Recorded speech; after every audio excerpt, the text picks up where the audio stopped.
Kakaiba ang tinuturo sa school na aming ihatid sa inyo dahil ang paglikha ng iba't ibang mga boses ang pinag-aaralan. Let's enter the world of voice acting kung saan sa pamamagitan ng iba't ibang mga techniques nababago ang boses for everybody's entertainment. PGT audition na! Steve! Siya yung kumidap kay Sir Choi! Sir Jamie, ikaw nang balas naman namin ang gabi Malamang nakarinig na kayo ng mga kakaiba at madalas ay nakakatuwang mga boses ng mga karakter na ating naririnig at napapanood sa telebisyon at radyo. Likha ito ng mga voice acting talents. Bata, I won't let you get away with this! matanda, lalaki, Slice the patient now. at babae. Susunod, Panginoon. Mga fantasy, Earthlings! cartoon characters, Or shall I slice? kaya nilang gayahin ang boses. I'll be your Maaaring matutunan at ma-develop ang talentong ito sa Creative Voices. Basic of voice acting. And ang main goal ko sa Creative Voices, especially sa VoiceWorks, under siya ng Philippine Center for Voice Acting. VoiceWorks is our basic voice acting and dubbing workshop. Ang goal namin is to promote voice acting as an art. Medyo hindi kasi siya napapansin na sining eh. Although napapakinggan mo yan araw-araw, hindi mo lang napapansin kasi hindi mo nakikita. Growing na nga ang demand para sa mga talent ng voice actors at dumarami na rin ang mga interesado sa kakaibang sining na ito. That's why I created Creative Voices, to give opportunities to aspiring and yung mga may potential na voice artists. I have a lot of scholars na ngayon active na sila sa voice acting industry. And I'm happy to say na talagang maraming natutulungan ang aming school. Maganda ang oportunidad na kumita sa voice acting. Pero payo ni Pocholo, sa pagpasok sa larangan nito, kailangan na isang tabi muna ang kagustuhang kumita at tratuhin ito bilang isang ganap na sining. Actually, it's not all about employment. Wala kasing employed na voice actor, not unless you work for radio or ikaw na yung voice-over ng particular na station. Dito kasi maraming avenue ang voice acting. Pwede kang mag-live voice-over, mag-host. Kailangan niyang ituring ang sining na ito na talaga sining at hindi dahil may kikitain siya. So, wag lang siyang maging talent kasi ang mindset ng talent ay para kumita. Dapat maging artist yung kanyang mindset. Okay, nandito tayo ngayon sa Creative Voices at kasama natin, kasama ko si Molina, and of course, ang magtuturo sa amin, si Pocholo Gonzales. Hello? Hello? Hello! Hi! Hello! Ano bang i-train mo sa amin ni Molina ngayong araw na ito? Basically, yung basic ng voice acting. Ano nga ba yung voice acting? No? So, voice and with matching acting. Yeah.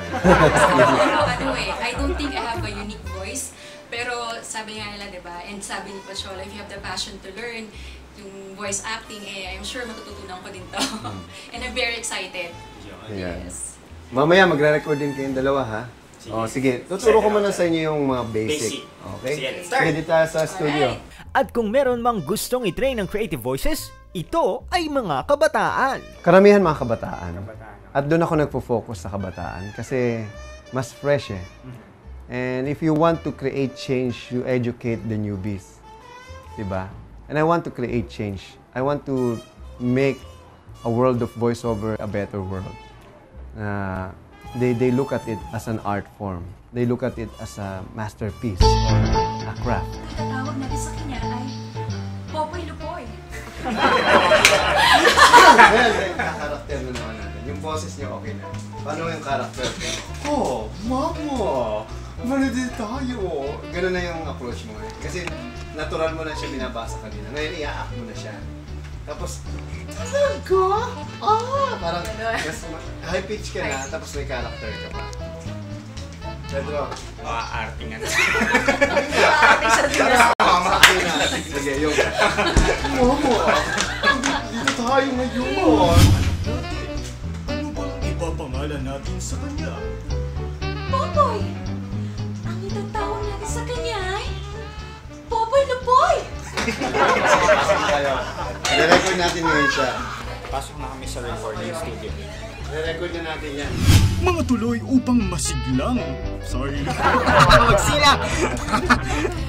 One more. Pasok.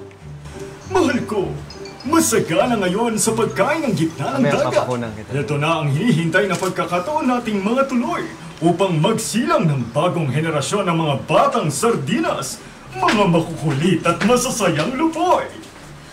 Oo nga! Nasasabik na nga ako makita ang magiging anak natin, mahal ko. Nararamdaman ko na nga na malapit na rin akong mangitlog. Kaya tayo na, Mama. Malakas ang alon sa gitna ng dagat. Ngunit huwag kang mag-alala. Nandito lang ako at hindi kita pababayaan. Alam ko. Kaya nga, mahal kita. Mahal ko, masagana ngayon sa pagkain ng gitna ng dagat. Ito na ang hinihintay na pagkakataon nating mga tuloy upang magsilang ng bagong henerasyon ng mga batang sardinas, mga makukulit at masasayang lupoy. Oo nga! Nasasabik na nga ako makita ang magiging anak natin, mahal ko. First time mo ginawa to? Nararamdaman ko na nga na malapit na rin akong mangitlog. At ngayong summer, open ulit ang kanilang seminar para sa mga gustong matuto ng craft or skill na ito. This summer, we will have a voice acting seminar called VoiceWorks, Basic Voice Acting and Dubbing Workshop. 24th batch na siya. And we only have 4 batches a year. Imagine mo kung gaano nakatagal yan.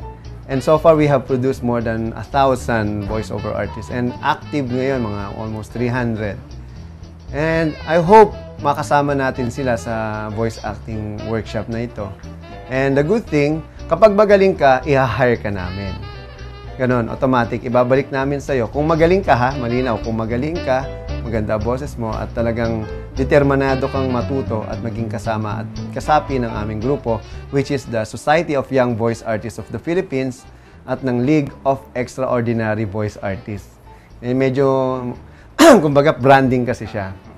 At naniniwala ako, lahat ng tao matututo kung merong puso sa ginagawa niya.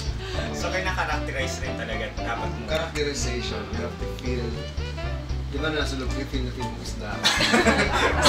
Isang maarteng isda. Mas kaya ka gumagaling ka naman. Hindi mo lang kalimutan ka sa tubig. Hindi ka nakakadala yung music. Talaga. Ako, nag-enjoy ako. So, how are we sa aming performance? Pwede na pagtsaga. That's why we will have another workshop. Yung talagang, yung workshop ninyo and will be my scholars. Yay! Okay, sa lahat ng mga kabataan, kahit mga may edad na, alam nyo ang kagandahan sa voice acting, this is ageless. Hindi po kasi kayo nakikita dito. And this is a very good way for you to develop yourself. Magkaroon kayo ng personal development and how you will use your voice in different form in communication. Kasi napaka-importante po talaga ng boses natin. And I would like to invite you to be part of our workshop at sama-sama po nating aralin kung ano ang sining ng voice acting. Makakasama natin dito ang mga batikan at mga kilalang voice director. Kita-kita tayo. Marami kayong matututunan at siguraduhin ko magbabago ang buhay ninyo pagkatapos ng ating workshop. May boses ka ba? Bakit hindi mo subukan ng dubbing? Kaya enroll na dito sa VoiceWorks. Hello! Mag-enroll na kayo dito sa VoiceWorks! Mag-enroll na kayo dito!